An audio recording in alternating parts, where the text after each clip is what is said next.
I'm the chairman of the Parks Committee, and on behalf of the Parks Committee, I want to thank you.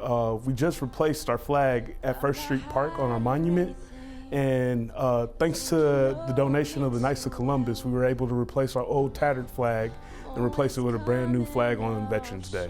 And once again, this is just to honor those that served, and thanks especially to the Stafford JROTC who helped us hoist the new flag up.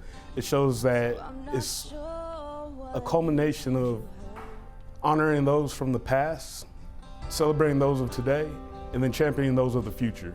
And once again, it's just an honor and privilege to be able to do this for Veterans Day. Thank you. So just give me a chance, look into my eyes.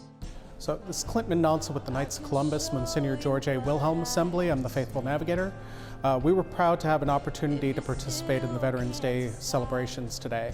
As one of the oldest patriotic organizations in the Houston area, we had donated the flag for the Veterans Monument last year. Unfortunately, no flag is hurricane proof, so it got a little bit damaged during Hurricane Beryl, but we were proud to replace that flag today.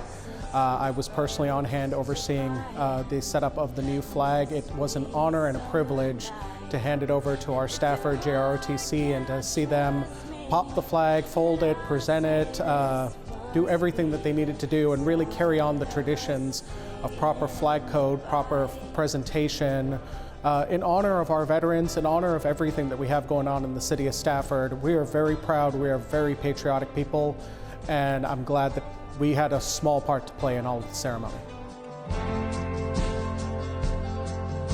Don't know if I can get through to you.